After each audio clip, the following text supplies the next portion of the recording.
Monyet lo. Uang dalam kamu. Tapi lo, tapi itu uang.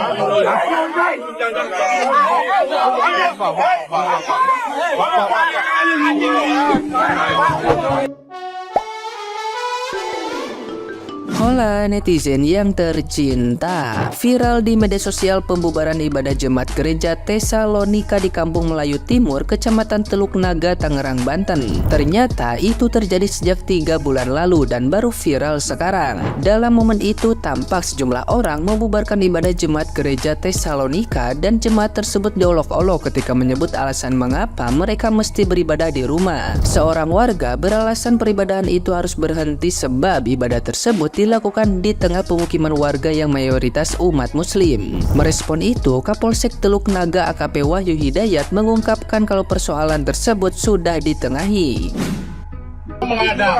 Mengadakannya ya di mayoritas agama Islam. Di sini Islam semua. Kalau dua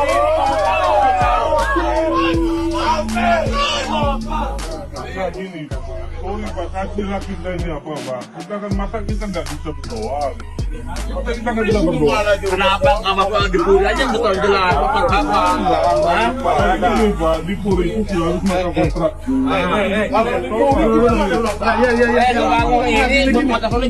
Kalau kamu berdoa di sana ngontrak, kok berdoa ngontrak sih?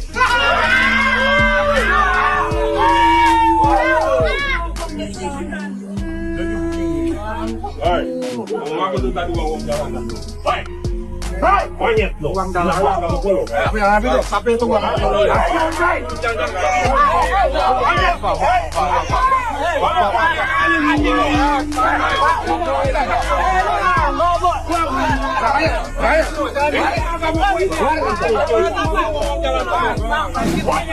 Nah, gimana nih menurut netizen yang terhormat? Silahkan berkomentar ya.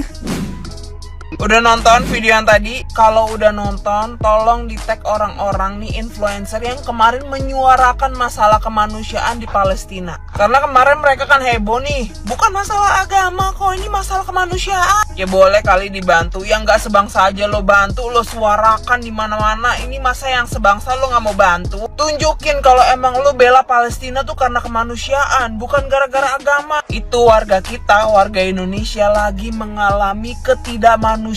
Dia mau beribadah, tidak diperbolehkan karena ini mayoritasnya Islam. Jadi ibadah tempat lain aja. Dan pelakunya adalah orang Indonesia juga. Jangan bilang ini pelakunya juga ikut menyuarakan kemanusiaan di Palestina. Jangan ya Pak ya, jangan gak sejalan gitu ya Pak ya. Makanya sebenarnya nih ya, menurut gue Indonesia itu belum pantas menyuarakan masalah kemanusiaan di negara lain. Karena di negara sendiri aja minoritas itu belum merasakan apa itu kemanusiaan. Akan lebih baik kalau kita ngurusin masalah di dalam negeri dulu. Habis itu baru kita jadi contoh untuk negara luar kayak gitu. Saya sebagai umat muslim miris melihat fenomena seperti ini, terutama bapak berpeci putih, berbaju koko putih. Begini ya kualitas muslim di Indonesia. Kemana toleransi Anda Pak? Malu-maluin warga muslim, malu-maluin umat muslim. Seolah-olah Anda paling benar menjadi panitia surga, pemilik kunci surga sendiri. Ingat Pak, kabeh ki duwe dosa. Dan ingat, percuma Anda memakai peci putih, kopiah putih, nek cangkeme ra iso ditoto. Sadarlah, kita sebagai umat muslim mau bangun masjid aja kita ngemis sana sini, mencari donatur. Di jalanan juga gak seharusnya umat muslim mengata-ngatai umat agama lain sampai ngomong berdoa ngontrak. Di hadapan Tuhan kita sama Pak, podo bosoke, podo duwe dosane. Ojo sok kemresik, yang penting tidak mengganggu kita sebagai umat muslim. Mereka beribadah ya biarin aja, tidak mengganggu fasilitas umum, tidak mengganggu kepentingan umum, ya silahkan aja gitu loh. Cara mereka berdoa seperti apa, cara mereka beribadah seperti apa. Malah justru Anda itu jelek-jelekin umat muslim. Saya sadar Pak, saya sebagai muslim, kita bangun masjid aja minta bantuan sana sini loh, ngemis sana sini loh, bahkan ngemis di jalanan juga loh, minta donatur sana sini loh. Kita nggak bisa bangun masjid sendiri. Kita dapat swadana dari umat non-muslim juga loh. Saya pernah menjadi panitia pembangunan masjid dan banyak sekali umat non-muslim itu membantu kita, apalagi mereka yang punya bisnis, punya usaha. Yang kedua, saya pernah tinggal beberapa bulan di Bali. Toleransi mereka luar biasa. Saya makan aja dikasih tahu makanan halal di Bali, warung makan halal di Bali. Yang kedua, saya mau sembahyang aja, mau sholat aja dikasih tahu masjid yang terdekat dengan kos saya, gitu loh. Bahkan saudara saya yang beragama non-muslim Hindu itu memberikan ruang dan tempat untuk saya sholat di rumahnya meskipun dia orang Hindu loh. Kenapa kita sebagai umat muslim terutama bapak terlalu fanatik?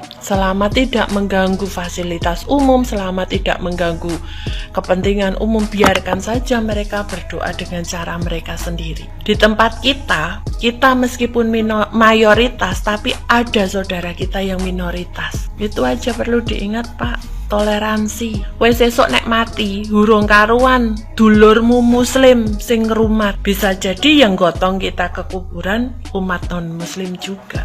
Itu aja. Heran dah gue sama orang yang suka banget ngebubarin tempat ibadah orang lain. Waduh, jujur gue sebagai muslim malu dan sekaligus miris gitu ngeliat videonya. Ternyata di zaman sekarang itu masih ada yang kayak begitu. Ini disclaimer dulu ya, gue ini bukan orang yang ngerti agama banget, tapi kalau menurut gue pribadi, Islam dan Muslim itu tidak mencerminkan sikap-sikap seperti itu. Kalau emang lu ngerasa keganggu atau ngerasa apapun itu, ya lu datang baik-baik lah, lu ngomong baik-baik, ada proposalnya. Nggak usah datang rame-rame sambil teriak-teriak gitu. Malu banget gue ngeliat videonya. Ibaratnya tuh mereka yang ngelakuin, yang kena malu tuh ya semuanya. Toh juga mereka itu kan lagi ibadah, bukan aliran sesat, bukan lagi pesta narkoba, bukan lagi kumpul kebo. Terus kenapa harus dibubarin dah? Heran gua. Kalau emang lo ngerasa iman lo terganggu atas ibadah yang dilakukan sama orang lain, justru yang harus dipertanyakan itu ya iman lo sendiri lah.